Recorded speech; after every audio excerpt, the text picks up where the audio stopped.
तो अस्सलाम वालेकुम जी। मैं आज आपके साथ मिठाई की रेसिपी शेयर कर रही हूँ। बहुत ही मज़ेदार, बहुत ही टेस्टी और ये दानेदार सी मिठाई की रेसिपी है और बहुत ही कम बजट में हम इसको बना के तैयार करेंगे। सिर्फ 3 अज्जा के साथ हम इसको बना के तैयार कर रहे हैं।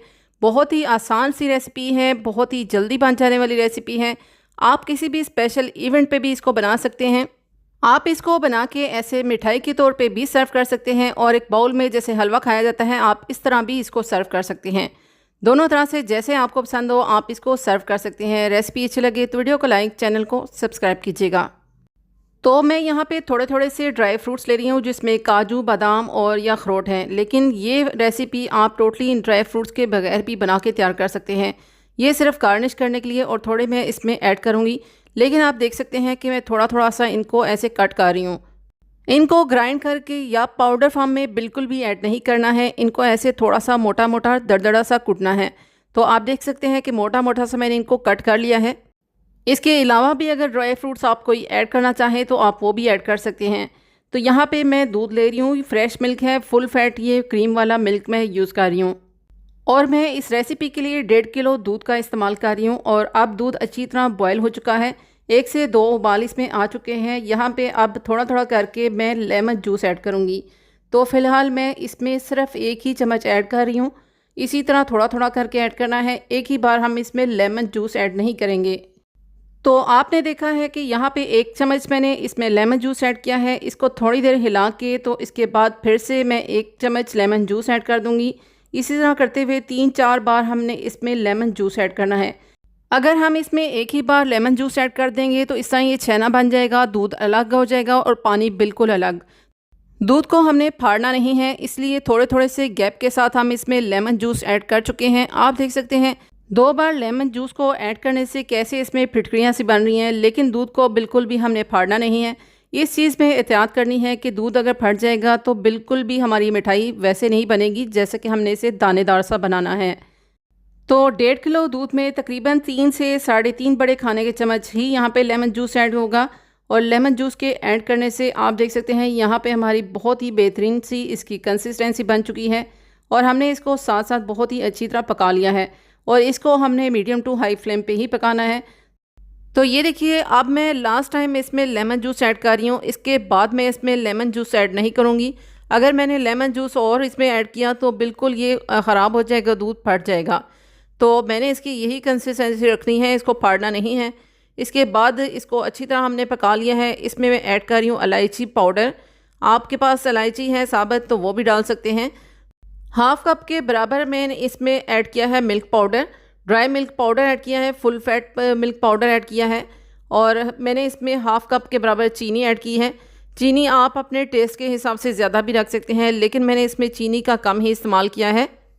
तो अब मैं इसको मीडियम टू लो फ्लेम करके मैं इसे रख रही हूँ पकने के लिए। लेकिन साथ साथ चमचा हिलाते रहना है क्योंकि अब ये दूध थिक हो रहा है तो साथ नीचे भी लग सकता है। पैन के नीचे लग गया तो फिर जलने की स्मेल आएगी, इसलिए हमने इसको ऐसे साथ साथ हिलाते रहना है। देखिए अब इसका कितना क्रीमी सा टेक्सचर बन चुका है और काफ़ी ज़्यादा दूध ये थिक हो चुका है। तो ये देखिए अब मैं मुसलसल इसको ऐसे हिला रही हूँ, बिल्कुल भी अब इसको छोड़ना नहीं है। अब मैं इसमें थोड़े से जो हमने बारीक कटिंग किए हुए ड्राई फ्रूट्स रखे थे तो वो मैंने इसमें साथ साथ ऐड कर दिए हैं। अगर आप इस टाइम पे ऐड नहीं करना चाहते हैं तो आप इसको बाद में भी ऐड कर सकते हैं। जिस पैन में हम इसको ठंडा करने के लिए, सेट करने के लिए रखेंगे मिठाई को, आप उसी पैन में भी ड्राई फ्रूट्स डायरेक्ट ऐड कर सकते हैं। दूध बहुत अच्छी तरह पक चुका है। अब मैं इसमें 1 बड़ा खाने के चम्मच जितना ऐड कर रही हूँ घी, और ये देसी घी मैं ऐड कर रही हूँ। लेकिन अगर आपके पास देसी घी नहीं है तो आप डालडा घी भी ऐड कर सकते हैं। लेकिन देसी घी से बहुत ही इसकी मज़ेदार सी खुशबू भी आती है और इसका टेक्सचर भी बहुत ही बेहतरीन हो जाता है। तो यहाँ पे थोड़ी देर के लिए मैंने इसे ऐसे कवर करके रख दिया था क्योंकि इसकी जो छींटे हैं ना वो बाहर तक आ रही थी, तो मैंने इसे ढक्कन दे के थोड़ी देर कवर करके रख दिया था। तो इसे पकाते हुए तकरीबन मुझे 35 से 40 मिनट हो चुके हैं। अब आप इसका टेक्सचर देख सकते हैं कितना ज़्यादा ये थिक हो चुका है और बहुत ही ज़्यादा ये अब दानेदार सा बन रहा है। हमें बिल्कुल भी इसमें मज़ीद कुछ भी ऐड करने की ज़रूरत नहीं है।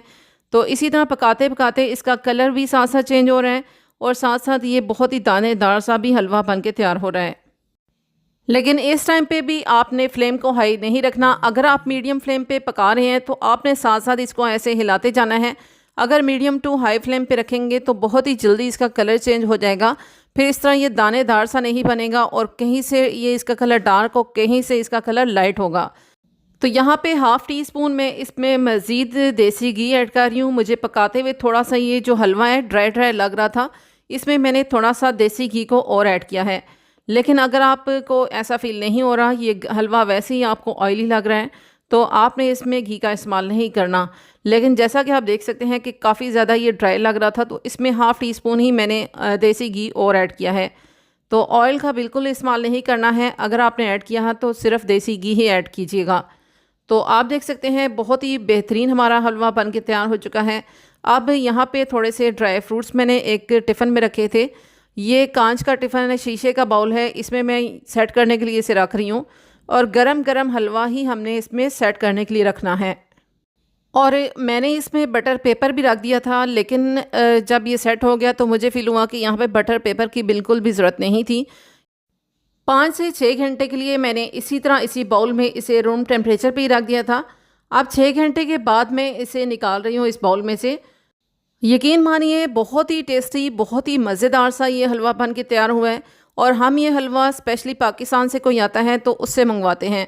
बहुत ही अच्छा, बहुत ही मज़ेदार सा हमें लगता है ये पाकिस्तानी सोन हलवा।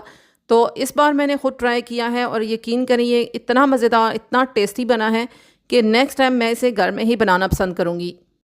और इसे बनाने में भी बहुत ही कम अज्जा का इस्तेमाल हुआ है और मुनासिब अज्जा का और मुनासिब मीठे का इस्तेमाल करते हुए अपनी मर्ज़ी से हमने मीठा इसमें ऐड किया है और बहुत ही हेल्दी तरीके से इसको घर पे ही बना के तैयार किया है। आप देख सकते हैं कितना ज़्यादा दानेदार ये हलवा बन के तैयार हुआ है। होपफुली आपको भी ये रेसिपी इतनी ही पसंद आएगी जितनी कि आपको इसमें नज़र आ रही है। और अगर आप इस हलवे को बर्फ़ी की शेप में नहीं खाना चाहते हैं तो आप इसे, जैसे हलवा खाया जाता है स्पून के साथ, आप इस तरीके से भी इसको सर्व कर सकते हैं। दोनों तरीके से जैसे आपको पसंद हो आप इसको सर्व कर सकते हैं। बहुत ही मज़ेदार और टेस्टी सी रेसिपी है, कम अज्जा के साथ बनने वाली रेसिपी है। थोड़ा सा वक्त लगता है लेकिन बहुत ही बेहतरीन इसके रिज़ल्ट्स आपको भी मिलेंगे। इसी तरीके से आप भी बना के ट्राई कीजिएगा। अगर आप रेसिपी को ट्राई करते हैं तो अपने अच्छे और प्यारे से फीडबैक्स भी ज़रूर शेयर किया करें। रेसिपी अच्छी लगे तो वीडियो को लाइक कीजिएगा। चैनल पे फर्स्ट टाइम आ रहे हैं तो सब्सक्राइब करते हुए जाइएगा, बेल नोटिफिकेशन के साथ सब्सक्राइब कीजिएगा। इस तरह मेरी आने वाली वीडियोस के सारे ही नोटिफिकेशन आपको आसानी से मिल सकेंगे। रेसिपी को अपनी फैमिली और फ्रेंड्स में भी ज़रूर शेयर कीजिएगा। अपना बहुत सारा ख्याल रखिएगा, मुझे भी अपनी दुआओं में ज़रूर याद रखिएगा। इंशाल्लाह एक नेक्स्ट वीडियो में नेक्स्ट अमेजिंग सी रेसिपी के साथ हाजिर होंगी। जब तक के लिए मुझे इजाज़त दीजिएगा। Thanks for watching. अल्लाह हाफिज़।